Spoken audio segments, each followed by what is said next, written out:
Alex Eala rewrites history in Berlin, Germany. June 18, 2026. The air inside Steffi Graf Stadium was already thick with electricity.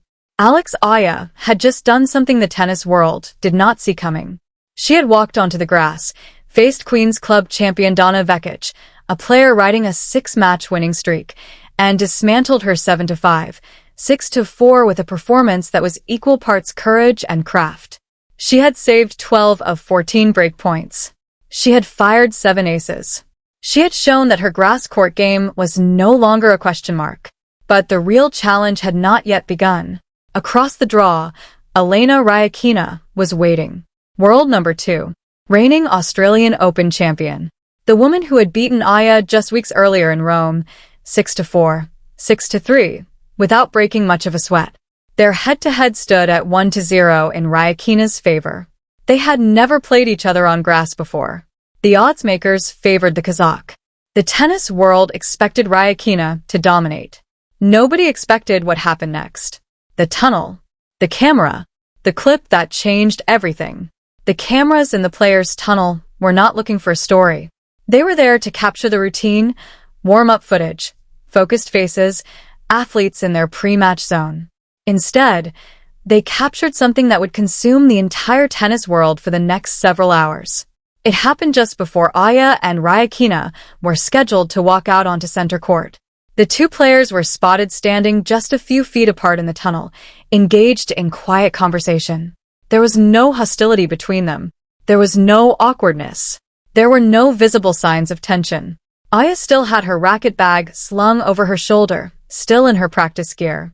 Rybakina stood opposite her, calm and composed, her expression revealing nothing. They were simply talking. The footage lasted 27 seconds. Within minutes, it had been uploaded to social media. Within 4 hours, it had been viewed over 10 million times. The hashtag Rybakina meeting began trending almost immediately, spreading across Twitter, Instagram, TikTok, and every tennis forum on the internet. News outlets that had never previously covered a WTA match were now running the clip on loop. The footage had been viewed by more people than most Grand Slam finals attract. And neither player had said a single word about it. The speculation erupted instantly and went in every direction imaginable. Some fans were convinced that Eala had been attempting a psychological play, trying to get inside Rybakina's head before the match. Others argued the opposite, insisting that Rybakina had initiated the conversation as a gesture of respect after her dominant win in Rome. A vocal minority of conspiracy theorists went further, suggesting the two players were privately coordinating something against the WTA itself. There was no evidence for any of it. But in the complete absence of information, the internet had no shortage of theories to fill the void. Current and former players weighed in almost immediately. Coco Gauff, who knew both women well having competed against them both, was characteristically direct on social media. She wrote that they were just talking, that not everything needed to be treated as a conspiracy, and told everyone to simply let them play.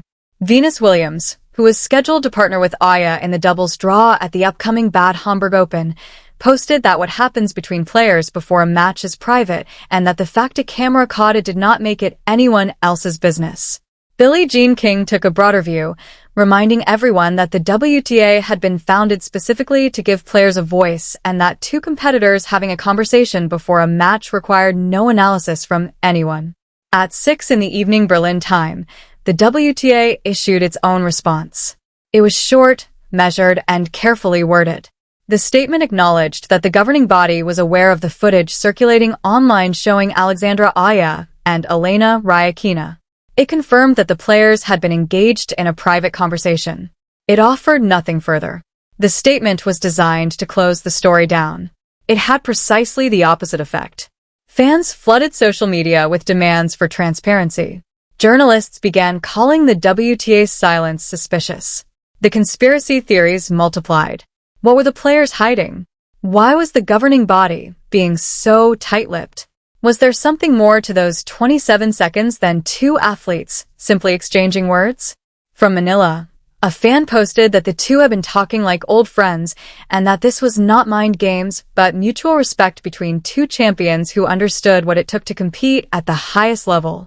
Another wrote that Rybakina had beaten Eala in Rome and that whatever had been said in that tunnel, it was going to be war on center court. A third added that the WTA was panicking simply because they could not control what happened between players in private moments, and that this was real, this was raw, this was the essence of tennis. Neither Eala nor Rybakina commented. Neither team released a statement. Their silence was absolute. And the tennis world leaned forward, desperate for answers that were not coming. 25,000 fans. One court. Everything on the line. In Manila, millions of Filipino fans were already wide awake past midnight, their phones and televisions lit up, Philippine flags on standby, the chants of Laban forming at the edges of their lips. The match was scheduled for no earlier than 11:30 in the evening Manila time. It did not matter. Nobody was sleeping. Alex Eala walked out onto center court at Steffi Graf Stadium with the weight of an entire nation resting on her shoulders. The flags in the stands erupted immediately. The chants of Laban rolled across the historic venue in waves. 25,000 fans rose to their feet. And across the net stood the woman who had beaten her in Rome. The woman who had come to Berlin to prove that victory was no accident. The first set was a war of intelligence disguised as a war of athleticism. Eala's left-handed serve and ground strokes created angles that Rybakina simply could not adjust to. The slice, the curve, the natural movement of the ball off a left-handed racket, it consistently dragged Rybakina out of her comfort zone and neutralized the powerful serve that had broken down so many opponents before. The rallies were long and punishing. The crowd was on the edge of its seat from the very first game. At 4-4, Eala earned a break point. The stadium fell completely silent. Everyone in that building understood the weight of the moment. Eala stepped up to the baseline, eyes focused, shoulders calm. The rally began and stretched to 12 shots, each one more demanding than the last. Then Eala made a decision that surprised everyone in the stadium. She approached the net. On grass, against a player of Rybakina's quality, it was a bold and dangerous choice. Rybakina's passing shot came fast and low. It sailed just wide. The break was Eala's. She held serve to close out the set. The scoreboard showed 6-4. The stadium erupted as though a grand slam had just been won. The second set told a completely different story. Rybakina, as champions always do, made adjustments. Her serve found its rhythm again. The angles that had hurt her in the first set were anticipated and absorbed. Her ground strokes, which Eala had successfully redirected throughout the opener, were now landing with controlled and devastating precision. The Kazakh broke early, held comfortably, then broke again. Eala fought with everything she had. She extended rallies. She saved break points. She refused to go quietly. But Rybakina was relentless, composed, and clinical. The world number 2 took the second set 6-3, leveling the match at one set apiece and sending a message to the crowd, to the cameras, and to Eala herself. She had not come to Berlin to lose. The third and deciding set was the kind of tennis that reminds the world why this sport inspires such devotion. Every game felt like a battle in itself. Eala broke first. Rybakina broke back. The leads changed hands. The rallies grew longer and heavier.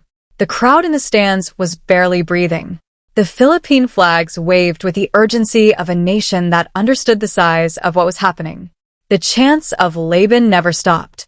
At 5-5, Eala held serve under pressure. Then she broke Rybakina to take a 6-5 lead, stepping up to serve for the match. The stadium was shaking. 25,000 people were on their feet. Eala bounced the ball at the baseline. She had been here before in spirit, if not in scoreline. She had saved break points at 0-40 against Vekic.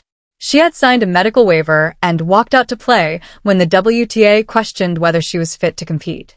She had told Rybakina to her face, in a tunnel, in front of a camera that the whole world would see, that she was going to win this match. She tossed the ball. The left-handed slice serve kicked out wide, pulling Rybakina far off the court. Rybakina sprinted, reached it, and sent the return back over the net. It floated long. Game. Set. Match. Alex Eala. 6-4, 3-6, 7-5. She dropped to her knees on the grass immediately.